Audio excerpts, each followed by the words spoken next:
हनुमान जी के संबंध में 10 अनसुनी रोचक बातें। कलयुग में भवसागर को पार लगाने वाले दो ही हैं, नाम चाहे कृष्ण कहो या राम। रामदूत हनुमान जी इन दोनों के ही सेवक हैं। ये दो नहीं, असल में एक ही हैं। हनुमान जी को बलशालियों में सर्वश्रेष्ठ माना गया है। इस संपूर्ण ब्रह्मांड में उनके आराध्य और आराध्य के भक्तों के सिवाय उन्होंने कोई झुका नहीं सकता। आओ जानते हैं महावीर हनुमान जी के संबंध में 10 अनसुनी बातें। क्यों प्रमुख देव हैं हनुमान? श्री राम की आज्ञा से हनुमान जी एक कल्प तक इस धरती पर रहेंगे। एक कल्प में चारों युग के कई चक्र होते हैं। हनुमान जी 4 कारणों से सभी देवताओं में श्रेष्ठ हैं।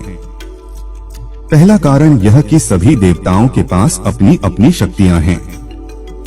जैसे विष्णु के पास लक्ष्मी, महेश के पास पार्वती और ब्रह्मा के पास सरस्वती, हनुमान जी के पास खुद की शक्ति है।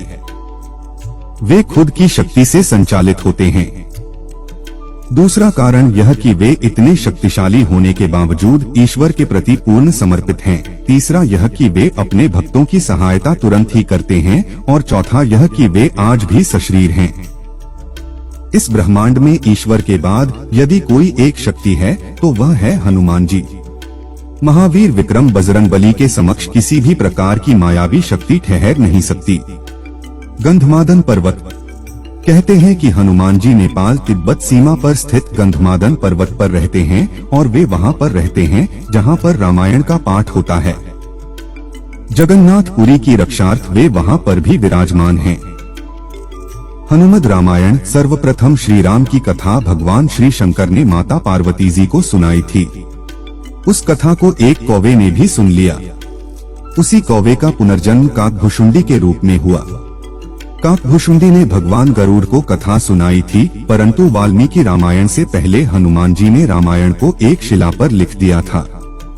हनुमान जी ने एक शिला चट्टान पर अपने नाखूनों से लिखी थी। यह हनुमद रामायण के नाम से प्रसिद्ध है। परंतु बाद में उन्होंने वाल्मीकि जी की निराशा को देखते हुए इसे समुद्र में फेंक दिया था। हनुमान जी के खास नाम। हनुमान के पिता सुमेरु पर्वत के राजा केसरी थे तथा उनकी माता का नाम अंजना था। इसीलिए उन्हें अंजनी पुत्र कहा जाता है।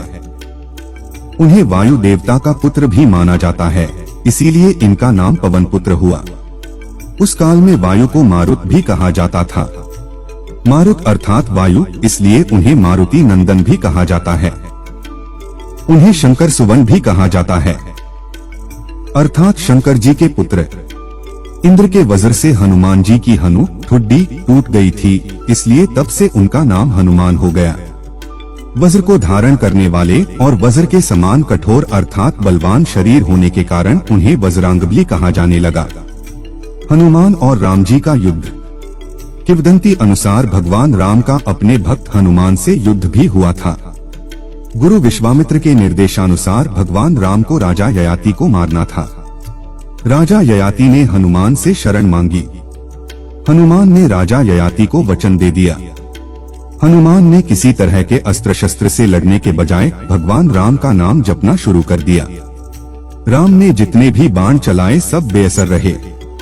विश्वामित्र हनुमान की श्रद्धा भक्ति देखकर हैरान रह गए और भगवान राम को इस धर्म संकट से मुक्ति दिलाई। माता जगदम्बा के सेवक हनुमान। राम भक्त हनुमान जी माता जगदम्बा के सेवक हैं। हनुमान जी माता के आगे आगे चलते हैं और भैरव जी पीछे पीछे। माता के देश भर में जितने भी मंदिर हैं, वहां उनके आसपास हनुमान और भैरव के मंदिर जरूर होते हैं। हनुमान की खड़ी मुद्रा में और भैरव का कटा सिर होता है। कुछ लोग उनकी यह कहानी माता वैष्णो देवी से जोड़कर देखते हैं।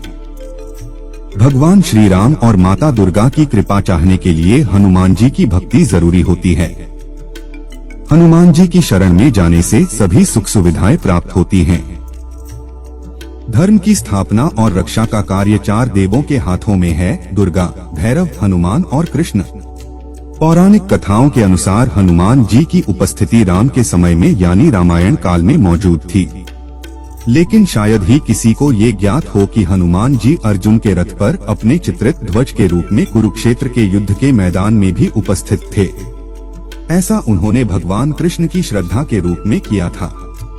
भगवान कृष्ण भी विष्णु जी का 10वां अवतार थे और इसी वजह से हनुमान जी उनके साथ उपस्थित थे। हनुमान जी की उपस्थिति ने कुरुक्षेत्र युद्ध में रथ और उसके निवासियों को सुरक्षा प्रदान की और जैसे ही युद्ध में विजय मिली, हनुमान जी वापस अपने मूल रूप में आ गए। एक बार भगवान हनुमान ने सीता जी को माथे पर सिंदूर लगाते हुए देखा और पूछा कि यह उनके दैनिक अनुष्ठानों का हिस्सा क्यों है। तब सीता ने हनुमान को समझाया कि सिंदूर श्री राम की लंबी उम्र, उनके पति के प्रति उनके प्रेम और सम्मान का प्रतिनिधि है।